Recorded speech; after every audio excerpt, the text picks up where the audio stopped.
Hey everyone, welcome back to my LEGO investing channel, Brick Dynasty. I've been investing in LEGO sets since about 2011. I took a few years off in between, but I've been back seriously investing for about the past 2.5 years. Today, I'm going to go over my top 10 worst investments that I sold in 2022. There's a lot of lessons learned here in these sets, and I hope by sharing with everyone else that y'all will not make the same mistakes that I did. I want to be as realistic and transparent as possible with my videos. So because I released my top 10 best sets, I'm going to release the top 10 worst sets, and hopefully everyone can learn some things from these mistakes. First up, we have the Resistance A-Wing Fighter. I purchased this set on Amazon about a year after it already retired. At the time, I wasn't familiar with the lingering stock that Amazon sometimes has on sets and how that really kills the resale value of it in the aftermarket.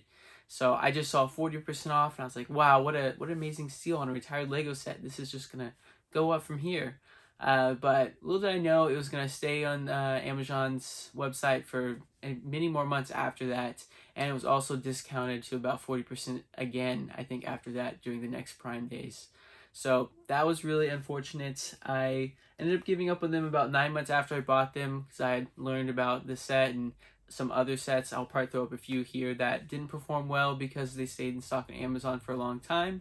But I still got away with a 38% profit after selling them for $39.99 each, and that wasn't too bad. I'll take it on a set that didn't perform that great.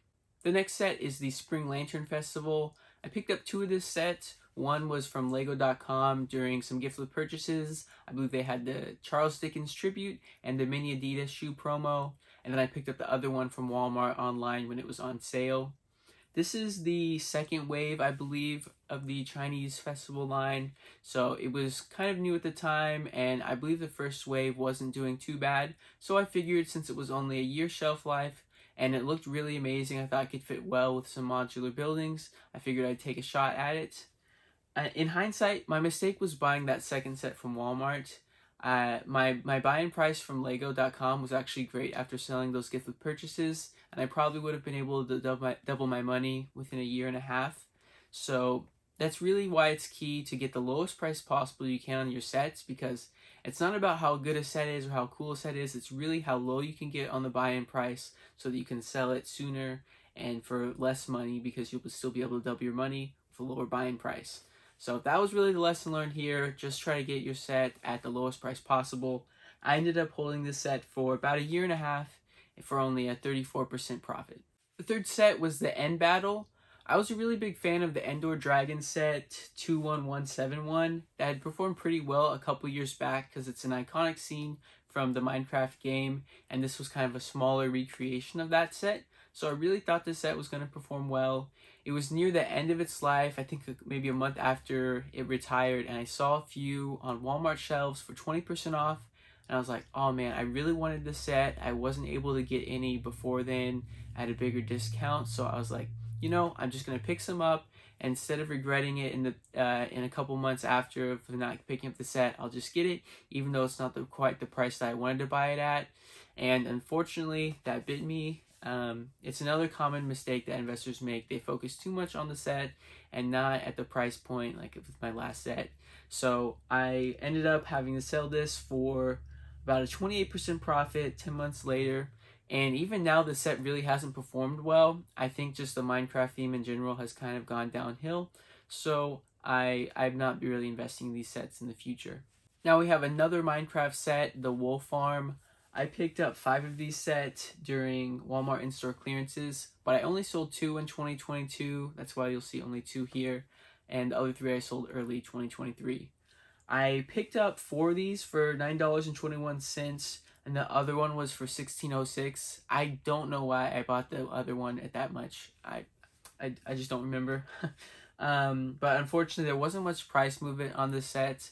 Like I said with the last set, I was watching some popular YouTubers at the time, and they were saying how good Minecraft was for investing, and I was like, all right, this is gonna be a smash. Over 50% off on these for 4 of them, and it just ended up not being that way. I haven't seen Minecraft do well in the last 2 years, like I said, so I ended up having to sell these a year and 3 months later for just a 25% profit. Next up is a Speed Champion set, the 1985 Audi Sport S1. These sets retired at the end of 2021, but there was some lingering stock that kept popping up on Walmart.com for 20% off. So the investment groups back in the time on Facebook, there were a few that I would check. The people posting all the time about how they were picking some up, they're going to be a great investment, they're going to double in price really quickly, also be champion sets, just perform really well. And I was like, okay, I'll take a shot. I wish they were a little more discounted, but people are saying these are a great investment, so I'm going to buy some. And as you can see from some of my past sets, following the hype is not always the best. In these Facebook groups, a lot of times people aren't giving the best advice, and I just wouldn't recommend following a lot of what's going on with the hype in these groups. So I ended up selling them just under a year for a 22% profit. Okay, now we have the Lego City road plates. This is just the worst investment I've made, I think. It was a stupid purchase. I was lured in by the 40% off. I was in a Walmart in-store clearance, so I had to make some split decisions. But I knew it wasn't retiring that year, and I just couldn't get over the 40% off, so I grabbed them. And it was just really, really dumb. The lesson learned here is don't buy a set that's not retiring that year. Don't buy really generic sets that are probably going to be produced for many more years. Like, there's nothing unique about this set, but everyone needs them for the Lego City, so Lego's going to keep making them for many more years. So I was really fortunate that someone bought 4 of these off of me, and I was able to lower my shipping costs. So I still was able to get away with a 19% profit after a year and 2 months. If that person had buy them off me, I probably would have been looking at a really small profit, if any. Next is the Hagrid's Hut Buckbeak's Rescue. This set I do not regret buying at all to this day. It was an amazing looking set. It had an exclusive Buckbeak. It's an iconic scene, and everyone who collects Harry Potter sets would need this set. The only reason it didn't go for, I think, maybe $90, I could have seen a year after retirement, I could have easily doubled my money. The only reason it didn't happen was because Amazon kept this set in stock for like a year after retirement, and it was discounted multiple times from them too. So I was really disappointed for this set. I ended up holding them for a year and a half, just hoping they would go out of stock so I could sell these sets after a little jump. But I ended up giving up after a year and a half for an 18% profit, and this set still hasn't gone up that much just because of that oversaturation that Amazon had. Next is the Chevrolet Corvette ZR1. This was another trap of some lingering stock. It technically retired, I believe, in July of 2021, so I thought I was getting a steal. Many Lego investors were holding on to this set. A lot of people were high on it. Some people had 100, 200 of this set, and so they were really loaded up. But Amazon ended up having this set, I think, a year and a half later. I think it went out of stock maybe at the early this year or late last year, and that's just ridiculous. So many people were stuck holding this set, just itching to get them out of their inventory. I was able to sell them in just under a year and just scraped away a meager 2.5% profit, but I was glad to get these off my shelves and get that money into some new investments.